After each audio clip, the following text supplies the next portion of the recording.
Durante gran parte de su vida, doña Hilda tuvo al silencio como compañía. Desde que enviudó, hace más de 20 años, los días se arrastraban en medio de una rutina previsible en la antigua casa donde vivía desde que se casó. La casa estaba en un barrio viejo, de esos en los que ya todos se mudaron o murieron. Los únicos sonidos eran los de los pajaritos por la mañana y el televisor, que dejaba encendido solo para escuchar alguna voz. Por eso, cuando su celular vibró con un mensaje de un número desconocido, se sorprendió.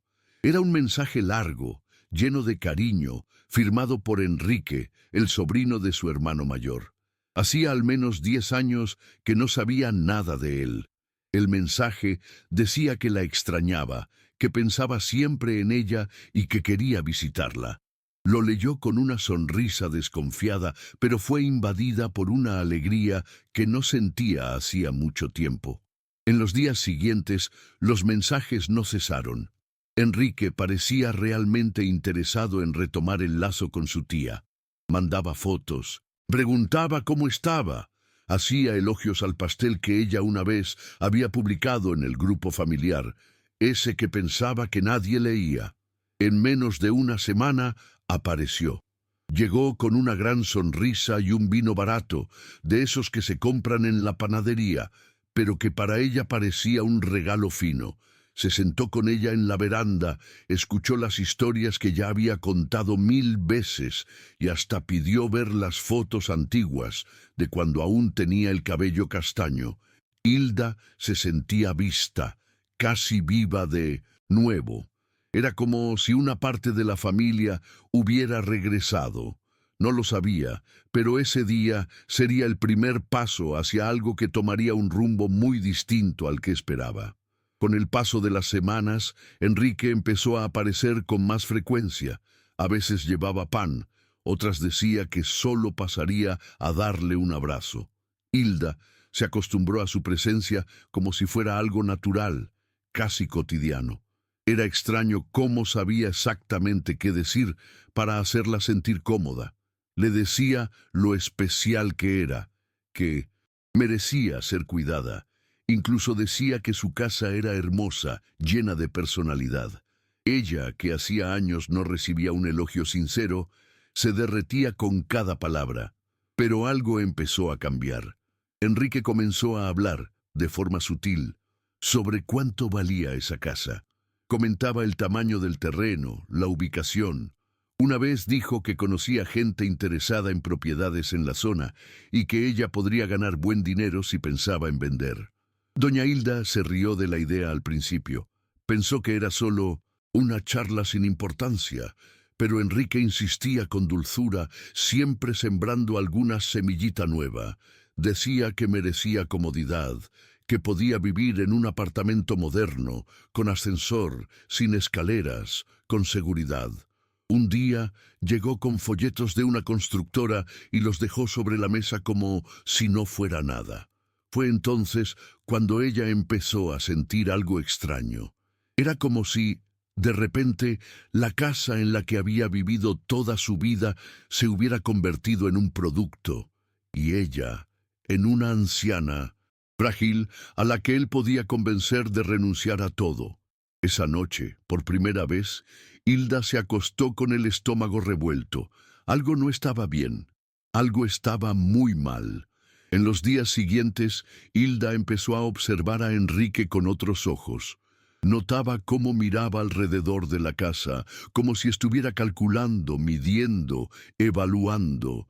También se dio cuenta de que siempre evitaba hablar del pasado o de otros familiares. El foco era siempre ella y últimamente la casa.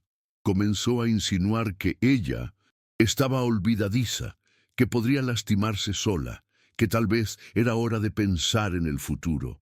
Al principio dudó si estaba exagerando, pero entonces él comentó, casi como al pasar, que si ella quería, él podía encargarse de todo el proceso de venta, buscar corredores, resolver papeles. Dijo que podía ocuparse de todo por ella, si confiaba en él. Fue ahí cuando Hilda sintió un escalofrío. Era como si escuchara otra voz detrás de la suya, una que no reconocía. A la mañana siguiente se levantó más temprano de lo normal. Preparó café, pero lo dejó enfriar en la taza sin tocarlo. Pasó mucho tiempo sentada en el sillón del salón, en silencio. Su mente daba vueltas. Esa casa era todo lo que tenía. Cada azulejo de la cocina, cada marca en el zócalo, cada foto en el estante tenía una historia. Y ahora, alguien que apenas sabía su segundo nombre quería quitársela, disfrazado de cariño. Fue entonces cuando algo se encendió dentro de ella. Podía ser vieja, pero no era tonta, y decidió, en ese mismo instante, que no se iría de esa casa. Mucho menos sería engañada por una sonrisa falsa. No lloró, no se lamentó, solo pensó, vamos a ver hasta dónde llega con esto. Esa misma tarde, Enrique apareció sin avisar. Dijo que estaba por la zona, pero traía consigo una carpeta delgada, con algunos papeles dentro. Se sentó a la mesa como si fuera rutina. Hizo algunos chistes sobre cómo su café siempre era mejor que el de la panadería, pero ella ya no sonreía como antes. Él sacó los papeles, diciendo que eran solo simulaciones de propuestas, que podía mirarlas sin compromiso. Hilda tomó los documentos con calma, pero no leyó nada. Fingió que necesitaba sus gafas. Se levantó, fue al cuarto y aprovechó para sacar una foto rápida de los papeles con el celular. Cuando volvió, dijo que estaba cansada y prefería hablar otro día. Enrique se quedó un poco incómodo. Intentó insistir, pero ella fue firme. Eso fue suficiente para que él notara que algo había cambiado. Apenas se fue, Hilda llamó al despacho de abogados de un conocido de su difunto esposo. Explicó la situación, pidió discreción y envió las fotos. Ese mismo día se enteró de que no se trataba solo de una propuesta. Era un contrato de cesión de derechos, ya con los campos rellenados a nombre de Enrique, como si ella hubiera aceptado venderle el inmueble directamente, sin corredora, sin registro público, sin garantías. Era cosa de gente que contaba con la ingenuidad de los demás. Hilda colgó el teléfono con la mano, temblando, pero la mirada fija. Allí decidió que, si él quería jugar sucio, entonces ella también jugaría, pero a su manera. Al día siguiente se levantó temprano y salió de casa por primera vez en semanas sin avisar a nadie. Fue a una notaría de la zona y habló con el empleado con calma. Explicó que quería registrar un documento en el que declaraba que no tenía intención de vender la casa y que cualquier propuesta, poder o cesión de derechos firmada por ella, de ahí en adelante, debería considerarse inválida sin la presencia de 2 testigos y un abogado. El empleado se extrañó un poco, pero ella fue clara y firme. Volvió a casa con un alivio extraño en el pecho, como si hubiera recuperado algo que ni sabía que estaba perdiendo. En los días siguientes guardó silencio, fingiendo que nada había pasado. Cuando Enrique volvió a aparecer, sonriendo como siempre, lo recibió con el mismo pastel de maíz y café fuerte.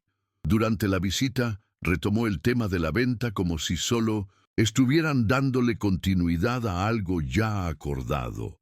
Dijo que los compradores estaban presionando, que ella podía obtener un buen dinero si actuaba rápido. Ella lo dejó hablar, lo dejó enredarse hasta que soltó de forma seca. Ya registré en notaría que no vendo esta casa y que cualquier documento firmado fuera de eso es un fraude. Su rostro se congeló al instante, como si hubiera recibido una bofetada. Intentó disimular con una risa nerviosa. Dijo que ella estaba exagerando, que solo quería ayudar, que debía estar mal informada. Pero la expresión de doña Hilda no cambió. Solo se levantó de la mesa y dijo que necesitaba cuidar las plantas.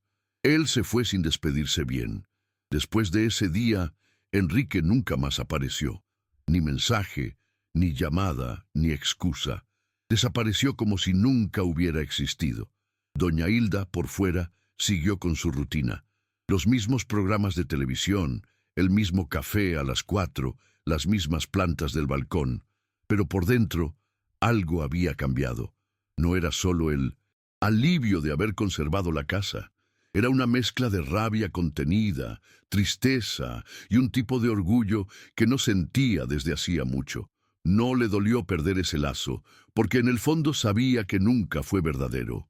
Pero le dolió darse cuenta de lo fácil que él pensó que sería, como si ella fuera solo una anciana sola y vulnerable. Pero no lo era. Hasta hoy no entiende exactamente si Enrique actuaba solo o si había más gente detrás. Nunca supo si realmente creía que le estaba haciendo un favor o si solo la veía como una llave de acceso a un buen dinero. Lo que sabe es que ese día, si no hubiera prestado atención a las pequeñas señales, tal vez lo habría perdido todo. Lo más extraño es que, después de eso, empezaron a aparecer corredores llamando a su puerta, diciendo que habían oído que la casa estaba en venta. No le abrió la reja a ninguno. Hoy en día, mantiene un aviso en el buzón: inmueble no está en venta y la dueña está muy atenta.